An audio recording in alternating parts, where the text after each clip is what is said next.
après, elle me fait pas un joli temps. Mais ne nous oubliez pas toutes les deux. Ne faites pas un duo duo parce que c'est ça serait frustrant. Ah, je parlais de frustration, mais sinon, je sens que c'est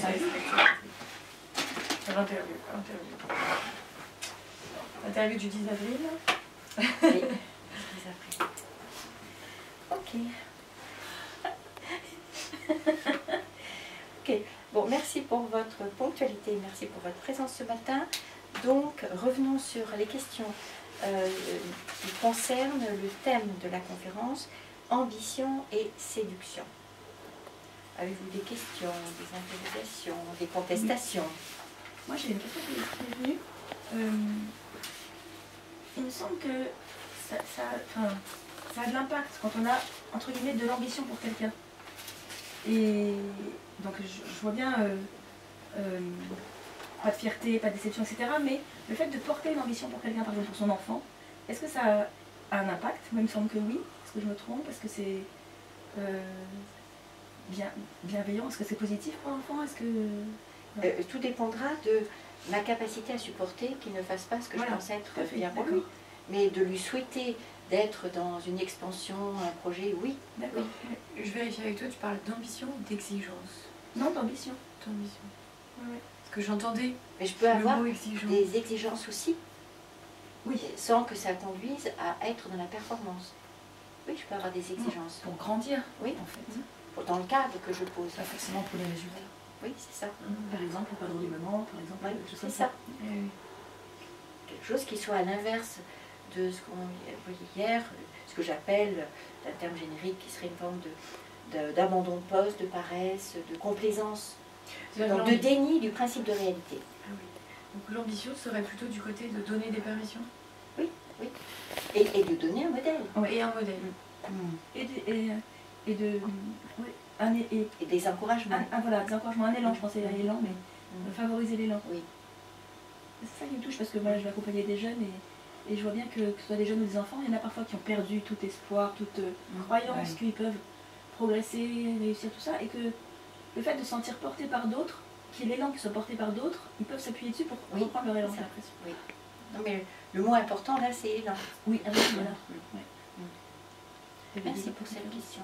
C'est plus clair pour toi avec exigence? Oui. Il peut y avoir de l'exigence sans qu'il y ait du contrôle. Oui. Question. En fait, là, hier, en fait, vous avez un peu réhabilité la séduction. Jusque-là, moi, je vous avais toujours entendu séduction un peu comme péjoratif, mielleux, etc. Et donc là, je l'ai vu sous un autre, enfin, vous l'avez présenté sous un autre angle. Donc en fait, finalement, c'est toujours le dosage, en fait. Pas le dosage, la capacité à rester dans l'axe du respect de l'autre. Je peux jouer, mais c'est exactement comme, je vais prendre cet exemple-là, je peux rire avec vous, donc là on est dans une forme de séduction, sans me moquer, ni faire d'ironie, etc. Et c'est vraiment une histoire de ma capacité à rester avec vous dans cette qualité de relation. D'accord. Mais et pour moi, c'est une illustration que je trouve pratique. C'est pour les comiques, c'est soit ils nous embarquent avec eux, soit ils nous invitent à être dans une forme d'ironie ou de rire d'eux. Voilà. Est-ce que je ris avec eux ou est-ce que je ris d'eux? Et que ça, c'est éminemment sensible et surtout, le passage est très rapide. Et le malaise est immédiat. Pour moi, c'est une façon de voir qu'un humoriste, il est dans la séduction. Mais est-ce que c'est une séduction qui tire vers le haut, dans l'énergie qui va être mobilisée, ou est-ce que c'est quelque chose qui prend celui qui fait de l'humour lui-même en otage, ou qui prend d'autres personnes en otage? La notion de séduction hier m'a beaucoup touchée, par contre, c'était la séduction et la temporalité. Oui. C'est-à-dire, en fait, j'ai rapproché ça par exemple de la thérapie. C'est-à-dire que quand on est dans un travail, on a quand même des paliers à passer. Oui. Et je me suis dit, mais alors finalement, le thérapeute, il peut avoir la séduction comme support d'attente, Oui. en fait, Oui. voilà. Et j'ai trouvé ça en fait Oui. chouette parce que Oui. j'avais aussi une image de la séduction plutôt du côté de la manipulation, enfin de voilà. Et j'ai trouvé ça vraiment très pétillant Oui. et aussi dans le côté collectif. Oui. C'est-à-dire ambition et faire des projets seuls finalement et puis se servir de l'outil de la séduction. Et ça me gêne encore de me dire se servir de l'outil de la séduction, mais pour justement fédérer, pour rendre le projet attractif. C'est ça en fait, séduction et attraction, mais je n'avais pas... Oui, c'est ça, le présenter de façon à mobiliser l'enthousiasme de tous. Enfin, faire que chacun puisse retrouver en lui cette source d'enthousiasme. À embarquer, comme vous dites. C'est pour ça que je fais le parallèle entre la réhabilitation du mensonge comme outil et la réhabilitation de la séduction comme outil. Ce sont les outils. Après, c'est moi qui vais savoir quel usage j'en fais. Si c'est du côté de tirer vers le haut, et d'embarquer aussi, ça sera du côté de mon propre intérêt à peine dissimulé. D'ailleurs, merci pour la réhabilitation du mensonge, parce que moi je m'en sers. Et, ça... et maintenant, ça va être sans culpabilité. Oui, ben, je l'utilisais pas forcément en fait, j'avais pas de culpabilité, mais je l'utilisais pas forcément. Enfin, voilà, je l'utilise librement. Voilà, pour.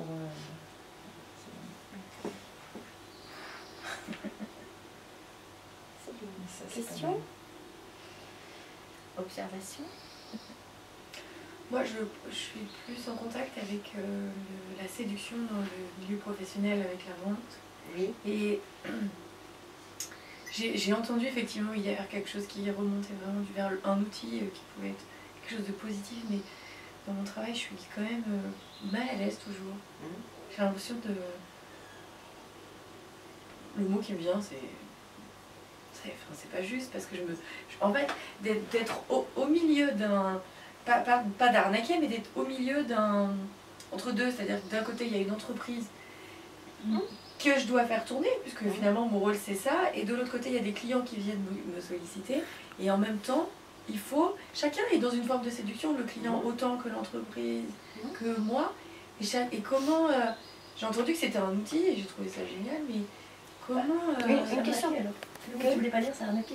Si, je l'ai dit. Mais je suis très mal à l'aise avec ça parce que moi j'ai toujours, et je pense que c'est cette fameuse culpabilité comme l'outil du mensonge, j'ai toujours cette culpabilité de cette séduction parce que... mais en fait, la séduction ne dit pas... parce que j'obtiendrai... dit pas forcément... Enfin, n'empêche pas la légitimité. Mais il faut les deux. Si. Bah non, justement, il faut les deux. Et ben si, parce que... Non, parce que en fait, moi, finalement... En tant que vendeur, il te faut les deux. Oui, mais puisqu'on me demande d'avoir un résultat, en fait, c'est l'histoire du résultat et du moyen. Et en fait, c'est toujours le contrat triangulaire, mais tu peux aussi t'interroger quel serait ton comportement, est-ce qu'il serait différent si tu n'étais pas payé à la commission? Oui, si le succès ou échec de la vente ne faisait en rien varier tes revenus, ou ta place, ou ta sécurité dans la boîte. Non, je pense que ça change. Je ne te demande pas une réponse, mais je t'invite à te poser une question.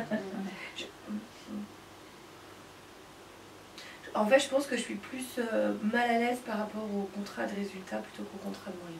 Je comprends. Oui. Et je pense que oui. Et c'est là ma culpabilité, bien sûr, mais en fait. On t'embauche pour ça, pour un contrat de résultat. Mais on ne te demande pas seulement de faire les yeux doux aux clients potentiels.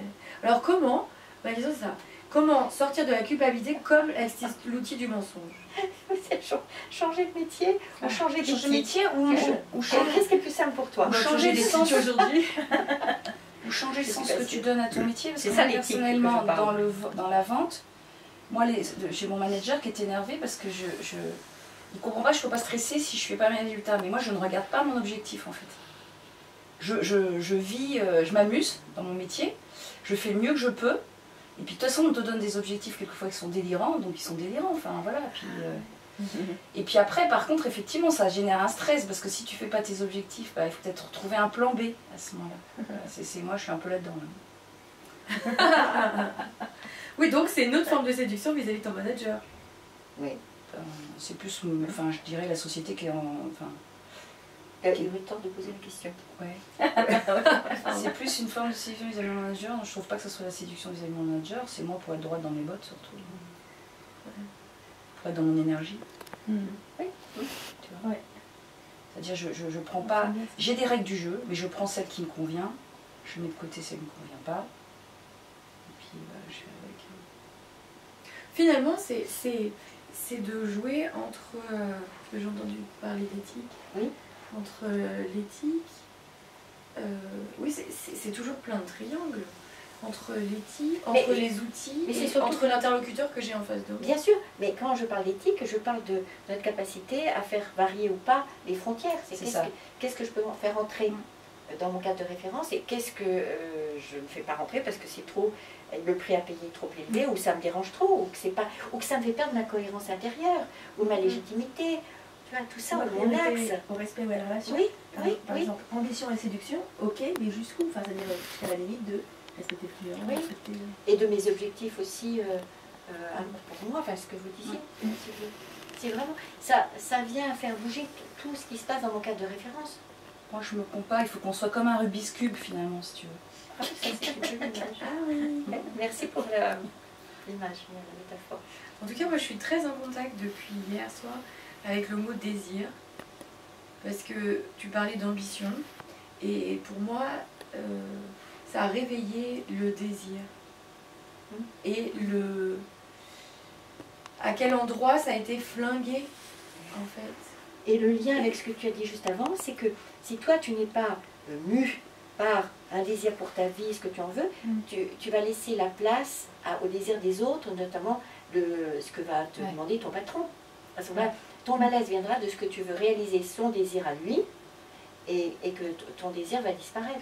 Ça fonctionne aussi pour les clients. Bien sûr. Parce que j'ai des clients qui viennent me voir, je suis dans un malaise Parce que terrible. Parce que, non, justement, c'est l'inverse. Ils savent exactement ce qu'ils veulent et ils veulent un prix. Et moi, je me sens pas du tout sollicitée dans mes compétences. Ah oui. Ah oui. Et du coup, je me sens manipulée. Et là, il y a zéro désir. Oui. Et en fait, là, je suis en apnée. Exactement. Pour je suis en permettre... apnée. Et je me sens plus à ma place. Je me sens dans un malaise. Ça serait bien de faire un jeu de rôle là-dessus un jour. Ah oui. Et c'est pire que d'être face à mon patron. Parce que finalement... oui. Parce que tu n'es plus du tout reconnu. Ouais, complètement. Après tout ça, ça rejoint aussi l'autonomie en fait. Justement, travailler son autonomie en fait, pour être de plus en plus non dépendant. Oui. Et toi-même créer ta compétence, etc. pour être de plus autonome possible. Mais j'aime bien ce que vous venez de dire parce que pour moi, c'est le trouble vient de ce que c'est implicite. C'est souterrain. Parce que tu es sollicité par rapport à ta compétence, alors, enfin, supposément. Alors que là, non. Oui. Tu es sollicité par rapport à ta délinquance possible d'arriver à faire obtenir quelque chose pour moitié de prix. Et peut-être que tes clients, à ce moment-là, ont peut-être une posture trop d'autoritarisme. Enfin, ils se positionnent peut-être en supériorité, donnez-moi le prix. Ils sont peut-être pas en relation... Ou en chantage. Ou en chantage. Ouais, un truc comme ça, c'est peut-être dû à la posture de ton client aussi. Mais implicite. Oui, implicite. Oui, oui, c'est pas... Tout ça, c'est... Et du coup, ça me fait penser à ce que tu parlais au tout début des parents qui peuvent avoir des ambitions et qui mettent justement cette forme de pression qui est implicite, parce que des fois, il n'y a rien qui est dit, que tu peux sentir, que l'enfant ressent. Et là, comment rester dans son axe de désir, du coup, dans son ambition, sans rentrer dans celui de l'autre, en fait. C'est hyper dur, je trouve. Et en plus, il y a l'exemple aussi de tout ce qui est implicite également dans ce qui est posé par les parents selon que c'est fille ou garçon. Là aussi, avec le plafond de verre, et en quoi est-ce que j'ai pu être portée, moi en tant que fille, dans cette légitimité, jusqu'où dans cette légitimité d'avoir mon projet et de n'en faire qu'à ma tête. Et là, j'entends ce que tu dis assez fréquemment par rapport au discernement et à la jugeote. Et là, j'entends la séduction et je me dis, mais finalement, entre les enfants et les parents, chacun joue à un jeu de séduction. Mais jusqu'au moment où qui est dupe et qui ne l'est plus. Et jusqu'au moment où qui rentre dans le désir de l'autre? À quel moment tu bascules dans... C'est la différence entre le défi et l'objectif. L'objectif, c'est vraiment mon ambition. Le défi, c'est vouloir rentrer dans ce que l'autre a prévu pour moi. Je vais lui prouver, soit que je ne fais pas, soit que je peux. C'est ça. C'est ça la grande différence. Et c'est ça, générateur de fatigue et de découragement. Et puis ça, c'est inconscient en plus. Donc oui. C'est dur.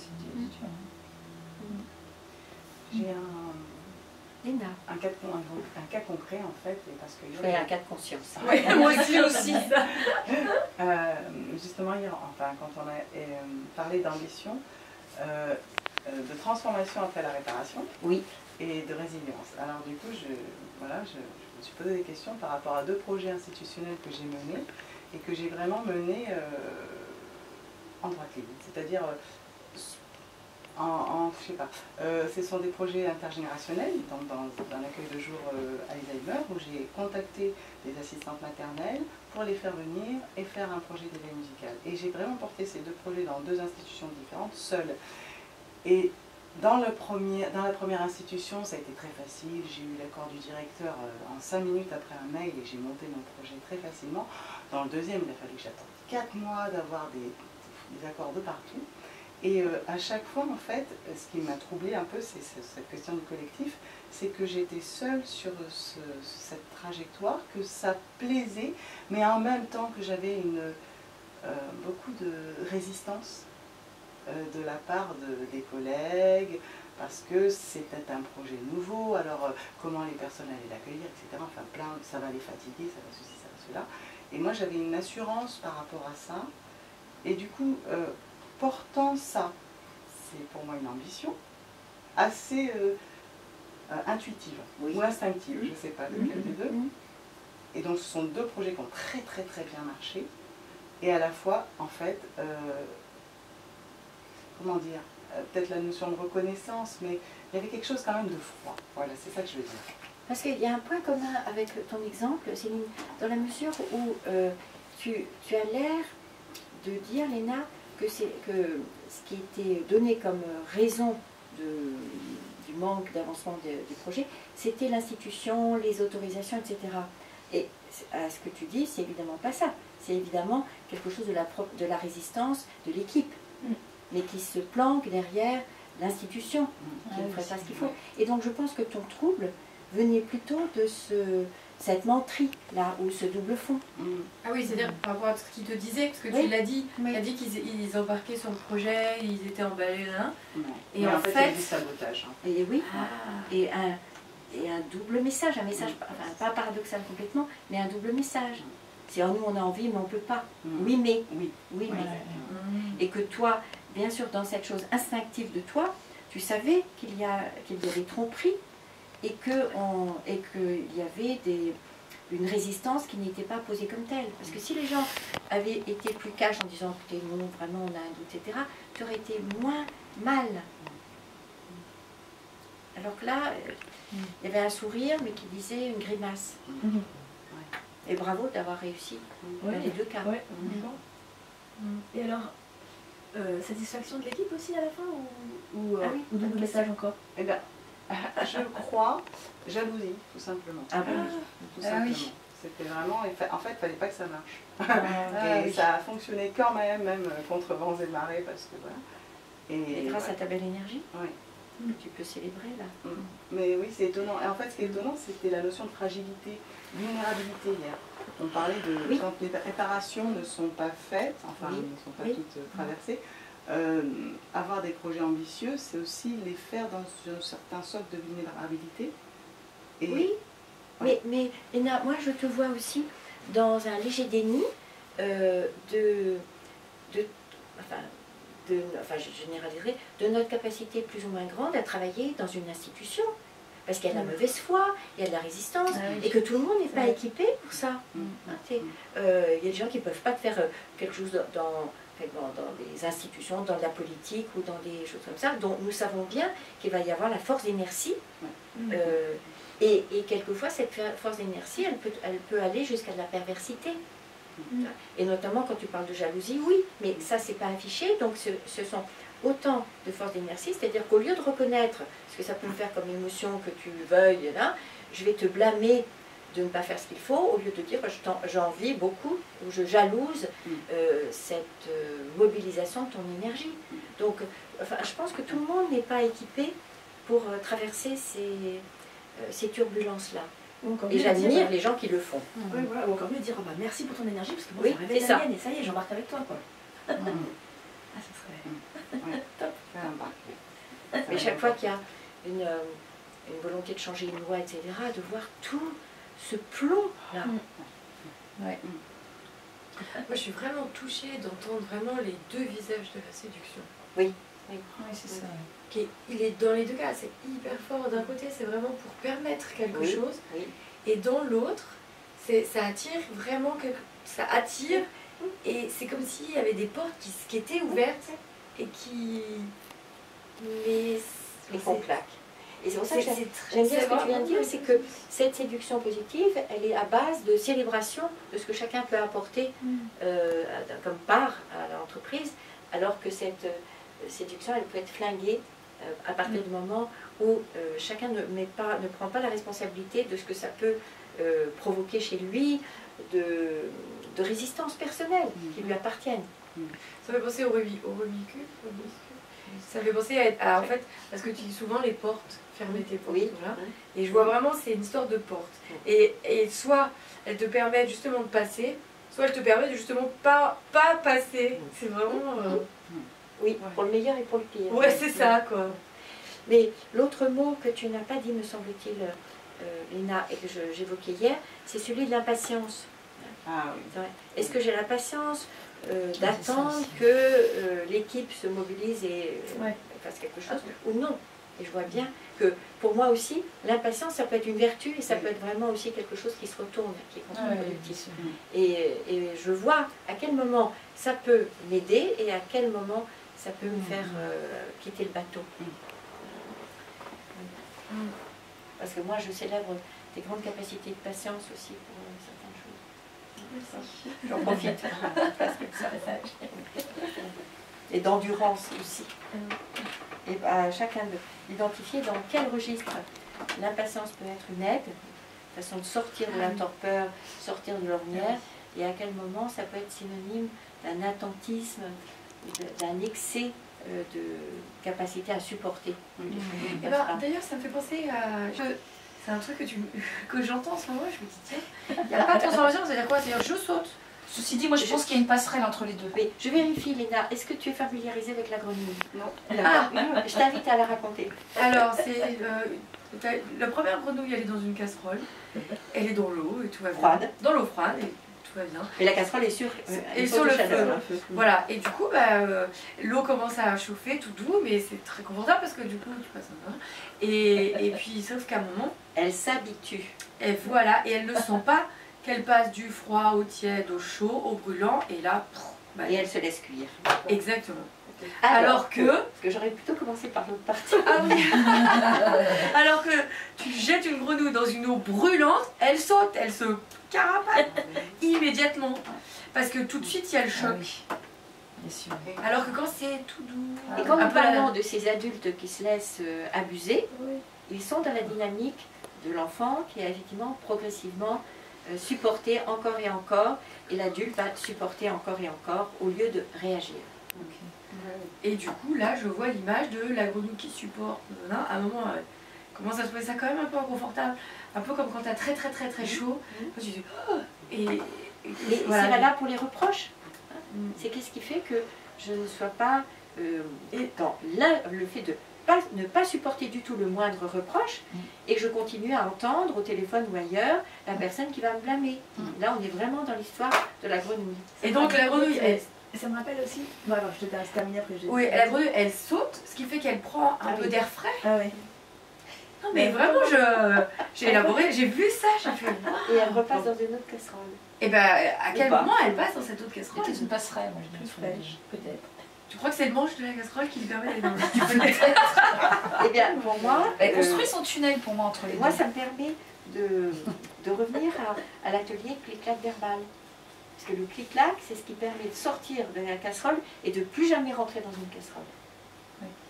C'est ça. C'est comme ça que je vais parler du clic-clac. Ah oui, j'ai Bon, il y a ça, mais aussi le clivage. Parce qu'en fait, le clic-clac, c'est aussi une façon d'éteindre le feu sous la casserole.